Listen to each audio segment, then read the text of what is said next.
दोस्तों, नवनीत जेएमएच की खबरों को लाइक करें। इसके बाद पहली बार आए चैनल पर सब्सक्राइब करें, साथ ही बेल के आइकन को दबाकर ऑल कर लें ताकि हमारी खबरें पहुंचे सबसे पहले।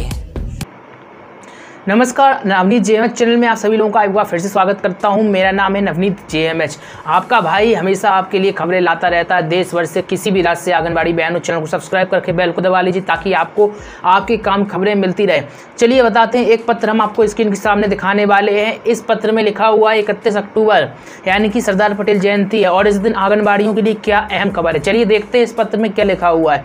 आपको बता दें, समस्त जिला कार्यक्रम अधिकारी और प्रभारी कार्यक्रम अधिकारियों को यह पत्र संबोधित है और पत्र में बताया गया है कि 31 अक्टूबर को भाई सरदार पटेल जयंती, जिसको राष्ट्रीय एकता दिवस के रूप में मनाया जाता है। आपको बता दें, सरदार पटेल की जयंती के संबंध में जो एक बैठक आहूत की गई, इसमें बाल विकास पुष्टाहार विभाग द्वारा ग्रामीण स्तर पर विभिन्न आयोजन किए जाने संबंधी निर्णय लिया गया है। तो ये बड़ी खबर है। आपको बता दें, इस निर्णय के अनुसार गोद भराई, शिशुओं को पुष्टाहार वितरण, कन्या पूजन दरअसल आदि सम्मिलित है।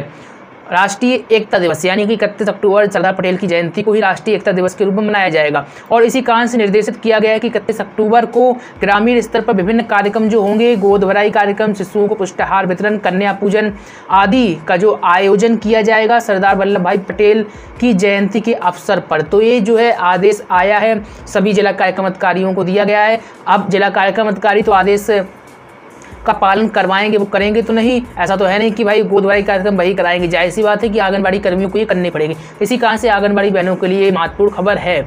चलिए अगली खबर आपको बता देते हैं जो निकल कर आ रही है। आपको बता देते हैं, आंगनबाड़ी कार्यकर्ताओं ने मतदाता जागरूकता रैली निकाली है। बिहार में चुनाव चल रहे हैं, यहाँ पर इसी को लेकर मतदाताओं को पहले से जागरूक किया जा रहा है ताकि वह मतदान के दिन अपना जो वोट है निष्पक्ष कर सकें, वोटिंग कर सकें और उनको किसी प्रकार की दिक्कतों का सामना न करना पड़े। बहुत सारे लोग जो वोटिंग करने ही नहीं चाहते, उनको वोट का महत्व नहीं पता है और इसी कारण से यहाँ पर आंगनबाड़ी कर्मी जो है वोट का महत्व बताने का काम कर रही है। एक दुखद खबर जो है अगली निकल कर आ रही है। चुनाव ड्यूटी के दौरान जो है एक आंगनबाड़ी सेविका की दुर्घटना है, मौत हो गई। बताया जा रहा है कि राजपुर थाना क्षेत्र के बहुआरा गांव की रहने वाली आंगनबाड़ी केंद्र संख्या जो है 39 की सेविका माया देवी की मौत जो है बुधवार को बाइक से गिरकर जख्मी होने के बाद हो गई। काफ़ी दुखद खबर है। कमेंट में जरूर लिखिएगा।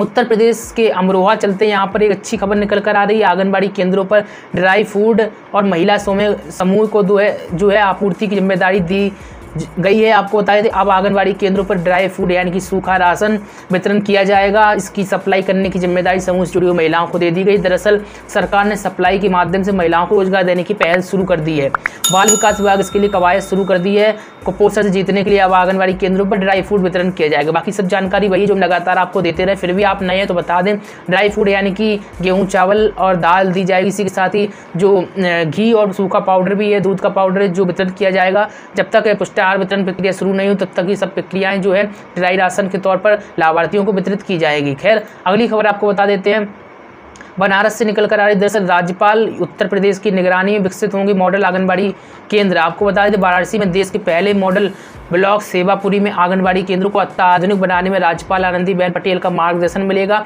प्रधानमंत्री मोदी के आग्रह पर वाराणसी के मॉडल ब्लॉक के आंगनबाड़ी केंद्र की कमान जो है उत्तर प्रदेश की जो राज्यपाल है आनंदीबेन पटेल, इन्होंने संभाल ली है। आपको बता दें, नवंबर के पहले सप्ताह में 3 दिन के प्रवास के दौरान वे अपनी निगरानी में इन केंद्रों को अत्याधुनिक बनाने की नींव को रखेंगी और इसमें निजी कंपनियों के CSR फंड की मदद ली जाएगी।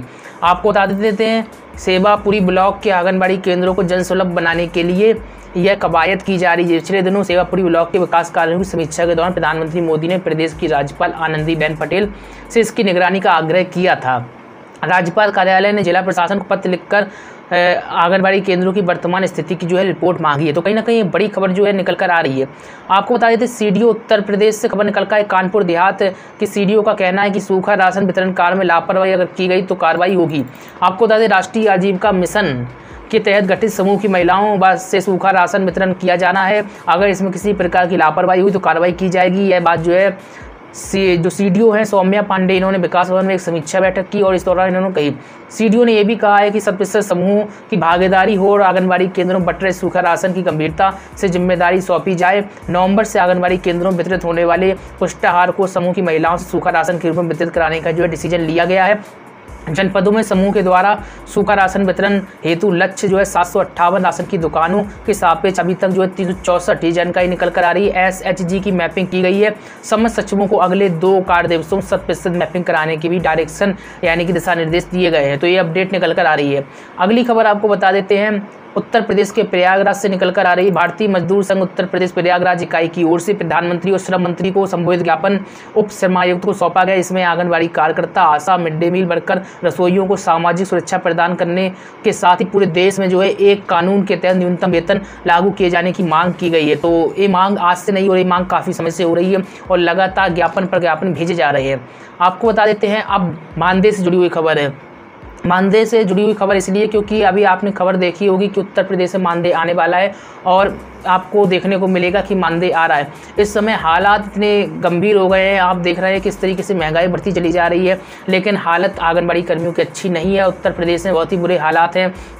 बहुत सारे लोग जो है कमेंट करके कह रहे हैं कि सर कुछ आंगनबाड़ी जो कर्मचारियों के ग्रुप हैं या फिर संगठन है वो पैसे मांग रहे हैं। और कमेंट आप देख सकते हैं, कमेंट बॉक्स में भी दिखा होगा या फिर हम यहाँ पर प्रोवाइड करा देंगे। जो लोग बता रहे हैं कि भाई संगठन वाले पैसे मांग रहे हैं, पैसे और नहीं दो तो वो धमकी भी देते हैं। अगर ऐसी बात है तो भाई ये गलत बात है, क्योंकि पैसे मांगना ही, क्योंकि आंगनबाड़ी कर्मी जो है बहुत ही कम वेतन में काम कर रहे हैं, इसके बावजूद भी संगठन जो है भला करने की जगह अपनी कमाई करने में लगी, वो निश्चित तौर पर दुर्भाग्य का विषय है। बहुत सारे संगठनों के ऊपर आरोप लग रहे हैं और बहुत सारे लोग बता रहे हैं, जो पर्सनल भी बता रहे हैं, कुछ लोग कमेंट करके ही बता रहे हैं और निश्चित तौर पर दुर्भाग्य का विषय है। आंगनबाड़ी कर्मियों का वेतन भी समय पर नहीं आता है। 3 माह 4 माह हो जाने के बाद 1 माह का वेतन आता है। इतनी बुरी स्थिति में वह काम कर रहे हैं, उसके बावजूद भी अगर उनसे 150, 200, 300 रुपये ले लिए जाएँ तो इससे बड़ा दुर्भाग्य क्या होगा। आपको बता दें पूर्व में भी कई आरोप जो है विभिन्न संगठनों पर लग गए। अभी मैं यहाँ पर नाम किसी भी संगठन का नहीं लूँगा, क्योंकि जब तक अगर मुझे प्रत्यक्ष तौर पर कोई आरोप नहीं लगा तब तक मैं नाम नहीं लूँगा। हालांकि विभिन्न संगठनों पर आरोप लग रहे हैं, लोग खुद बता रहे हैं, मैसेज कर रहे हैं और मुझे मैसेज कर रहे हैं, कमेंट भी कर रहे हैं। आप लोग कमेंट तमाम पढ़ते भी होंगे और देखते भी होंगे संगठन किस तरीके से भ्रष्टाचार कर रहे हैं। अगर आपके साथ ही भ्रष्टाचार हो रहा है, रुपया उगाही की जा रही है, तो कमेंट में हमें ज़रूर बताइएगा कि आपके साथ भी उगाही की जा रही है। साथ ही व्हाट्सएप नंबर भी हम आपको दे रहे हैं, इस व्हाट्सएप नंबर पर हमें आप फोटो, वीडियो, ऑडियो कुछ भी हो भेज सकते हैं। साथ ही आप वैसे भी खबर अगर देना चाहें अपने क्षेत्र की तो आप हमें भेज सकते हैं। और इस समय दुख की बात यह है कि आंगनबाड़ी कर्मियों का वेतन जो अभी तक नहीं आया। उत्तर प्रदेश में हालत जिसकी तस अभी एक ऑडियो आपको सुनाई गई थी जो वायरल ऑडियो थी, उसमें ऑडियो में कहा जा रहा है कि मानदेय रिलीज कर दिया गया है। DPO भी कह रहे हैं कि मानदेय रिलीज कर दिया गया है। अब मानदेय जब रिलीज कर दिया गया, लखनऊ से लेकर विभिन्न जनपदों में आने मानदेय इतना समय क्यों लगा रहा है? कहीं ना कहीं जो जनपद स्तर पर अधिकारी बैठे होते हैं इनकी लापरवाही होती है और आंगनबाड़ी कर्मियों का मानदेय जो इसी कारण सही समय पर नहीं मिल पाता है।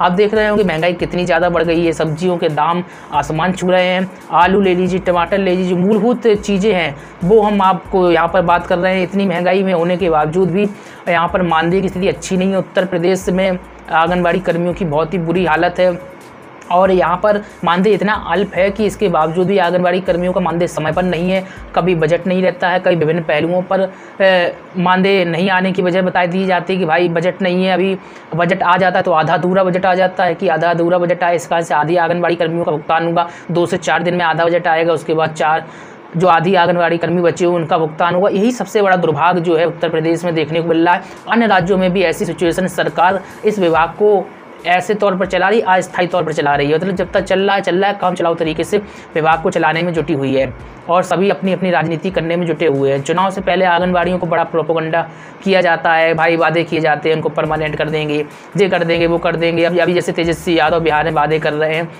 खैर ये तो अगर परमानेंट कर दे तो अच्छी बात है, लेकिन कहीं ना कहीं वादों पर अमल होना चाहिए। सिर्फ वादे अकेले नहीं करने से कोई फ़ायदा नहीं होता है। जो भी चाहे आप 10 में से 2 वादे करें जनता से, लेकिन 2 वादों पर अमल करें। ये नहीं कि सैकड़ों वादे कर दिए, आप वादों पर अमल नहीं कर पा रहे हैं जब सत्ता में आ जाते हैं तो। क्योंकि लोक लुभावन वादे नेता कर देते हैं, उन्हें उम्मीद रहती है कि लोक लुभावन वादों से जो है जनता अट्रैक्ट होती, प्रभावित होती है, उन्हें चुनाव में जिता देती है। और ऐसे ही वादे बिहार में भी चल रहे हैं, विभिन्न राजनीतिक दल कर रहे हैं। लेकिन सवाल ये है कि सत्ता में आने के बाद वो वादे कितने पूरे करेंगे तो समय ही बताएगा।